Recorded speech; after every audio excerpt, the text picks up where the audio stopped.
One day I heard Apostle Arume make a statement, very strong statement. And that statement was so true. He said, when the Azusa revival broke out in America, God began to move.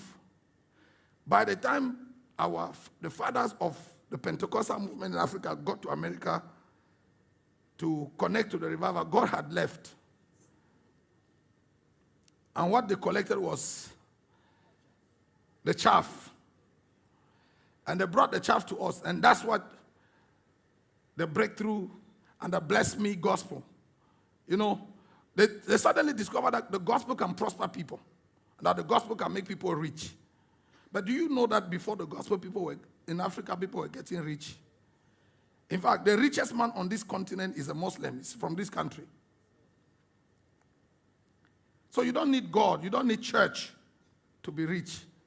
If your expectation of God is only on this earth or about the things of this earth, the Bible says you are of all men the most miserable.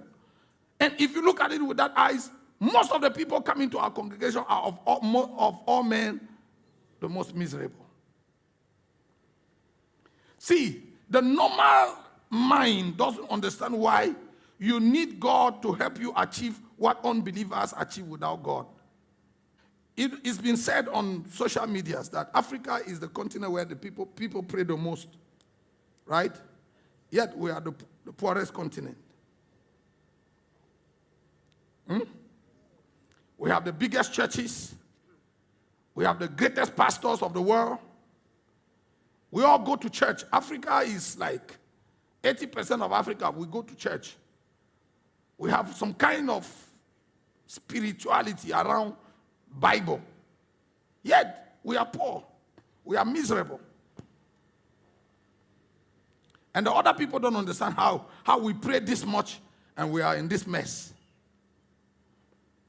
It's because of the kind of gospel we received. See, the gospel you heard the day you got saved will determine the kind of Christian you'll become. Hello? If you take a corn of beans or groundnut of maize and you roast it, then you take it to your garden and you plant it. You can water it from now until Jesus returns, it's not going to grow. Or through the fire, the substance, the vital substance in the grain died. You know why we can't achieve true discipleship in our churches? Because the real thing that makes people genuinely born again is not present in our messages, in the gospel. So what people heard when they came to church was something like, if you come to Jesus, your life will change. If you come to Jesus, he will do you good. Come to Jesus and you will be satisfied. So what were they looking for? The satisfaction. The focus, that's what we showed them when they came. So they came for their life to change. They came for their lives to become well, better. They came for Jesus to satisfy them. They didn't come for Jesus. So they will be in church 40 years. They will become pastors and apostles and bishops.